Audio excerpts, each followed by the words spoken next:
भारत का गणराज्य, 100 करोड़ से अधिक नागरिक, हजारों साल का इतिहास और शासन की एक अत्यंत जटिल व्यवस्था। इतनी बड़ी आबादी को दिशा देने के लिए एक साधारण कानून काफी नहीं है। शासन का एक प्राकृतिक विरोधाभास होता है। राज्य के पास इतनी शक्ति होनी चाहिए कि वो करोड़ों लोगों का उत्थान कर सके, लेकिन वो इतनी असीमित भी ना हो कि एक अकेले नागरिक को कुचल दे। इस तनाव को संतुलित करने के लिए भारत की संविधान को 2 हिस्सों में बांटा गया। पहला हिस्सा है भाग 3, अनुच्छेद 21 से 35। ये नकारात्मक निषेध हैं जो राज्य की शक्तियों पर सख्त रोक लगाते हैं। ये नागरिक की ढाल है। दूसरा हिस्सा है भाग 4, अनुच्छेद 36 से 50, राज्य के नीति निदेशक तत्व। ये सकारात्मक दायित्वों का एक इंजन है जो सरकार को सामाजिक और आर्थिक कल्याण की दिशा में काम करने के लिए मजबूर करता है। इन दोनों के लागू होने के तरीके में एक बड़ा अंतर है। मौलिक अधिकारों को आप तुरंत अदालत में लागू करवा सकते हैं, लेकिन नीति निदेशक तत्व भविष्य के कानूनों के लिए एक ब्लूप्रिंट है। आप इन्हें लागू करने के लिए सरकार पर सीधे मुकदमा नहीं कर सकते। अनुच्छेद 21 से 50 तक का ये पूरा विस्तार इसी संतुलन का आधार है, जो राज्य की शक्ति और व्यक्ति की स्वायत्तता के बीच के घर्षण को नियंत्रित करता है। 30 अनुच्छेदों का ये क्रम भारतीय गणराज्य का वो संरचनात्मक एल्गोरिदम है जो इसे तानाशाही और गरीबी दोनों ही खतरों से एक साथ सुरक्षित रखता है। शुरुआत होती है अनुच्छेद 21 से, जीवन और व्यक्तिगत स्वतंत्रता का संरक्षण। ये पूरे संविधान का आधार है। यदि नागरिक के पास शारीरिक स्वतंत्रता ही नहीं है तो अन्य किसी अधिकार का कोई अर्थ नहीं रह जाता। अनुच्छेद 22 इसी स्वतंत्रता की तत्काल रक्षा करता है। ये एक प्रक्रियात्मक सुरक्षा है जो ये सुनिश्चित करती है कि राज्य मनमाने ढंग से आपको गिरफ्तार करके आपकी ये आज़ादी नहीं छीन सकता। लेकिन खतरा केवल राज्य से नहीं होता। अनुच्छेद 23 और 24 का लक्ष्य समाज में मौजूद ऐतिहासिक और निजी शोषण को जड़ से खत्म करना है। अनुच्छेद 23 मानव तस्करी और बंधुआ मजदूरी को पूरी तरह प्रतिबंधित करता है। वहीं अनुच्छेद 24 14 वर्ष से कम उम्र के बच्चों से खतरनाक उद्योगों में काम कराने पर सख्त रोक लगाता है। इन अधिकारों को सक्रिय होने के लिए किसी नए कानून की प्रतीक्षा नहीं करनी पड़ती। ये तत्काल प्रभाव से लागू होने वाले पूर्ण निषेध हैं। अनुच्छेद 21 से लेकर 24 तक के ये प्रावधान नागरिक के भौतिक शरीर के चारों ओर एक पूर्ण परिधि बनाते हैं। राज्य हो या कोई शोषक उद्योग, किसी को भी इस सीमा को लांघने की अनुमति नहीं है। शारीरिक सुरक्षा के बाद बारी आती है सामुदायिक पहचान की। अनुच्छेद 25 से 28 भारत की धार्मिक बहुलता को एक कानूनी ढांचा प्रदान करते हैं। ये अधिकार अत्यंत स्पष्ट हैं। अनुच्छेद 26 के तहत समुदायों को अपने धार्मिक संस्थानों का प्रबंधन करने का अधिकार है, और अनुच्छेद 27 ये सुरक्षा देता है कि किसी विशेष धर्म के प्रचार के लिए किसी भी नागरिक को कर देने के लिए बाध्य नहीं किया जाएगा। अनुच्छेद 29 और 30 अल्पसंख्यकों की भाषा, लिपि और संस्कृति की रक्षा करते हैं और उन्हें अपने स्वतंत्र शिक्षण संस्थान स्थापित करने का अधिकार देते हैं। लेकिन एक बुनियादी खामी है, बिना किसी कानूनी उपचार के अधिकार अर्थहीन हैं।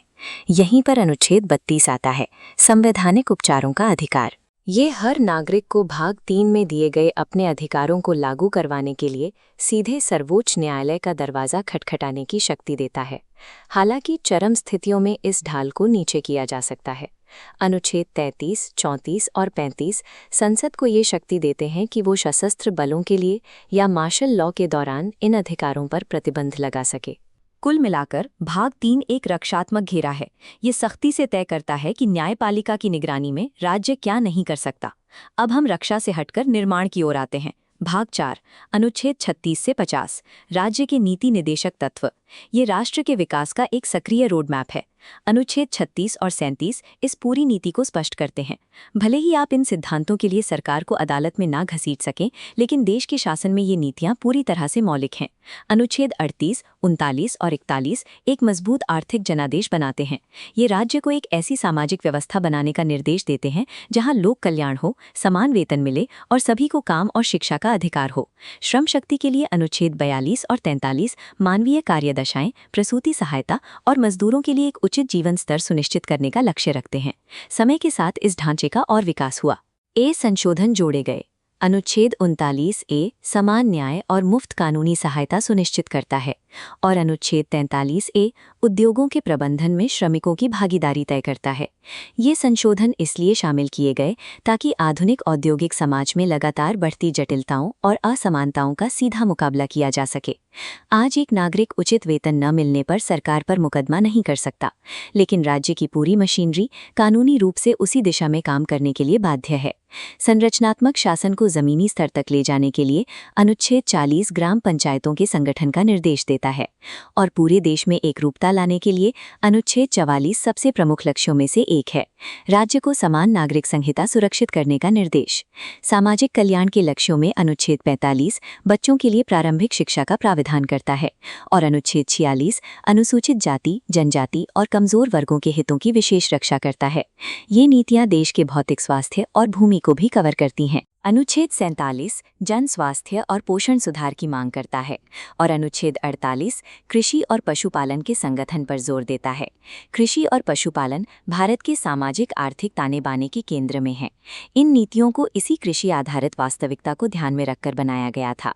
आधुनिक पारिस्थितिक जरूरतों के लिए अनुच्छेद 48A पर्यावरण और वन संरक्षण की जिम्मेदारी तय करता है और अनुच्छेद 49 राष्ट्रीय महत्व के स्मारकों की रक्षा करता है। और अंत में एक निर्णायक सुरक्षा उपाय अनुच्छेद 50 कार्यपालिका को न्यायपालिका से पूरी तरह अलग रखने का स्पष्ट निर्देश।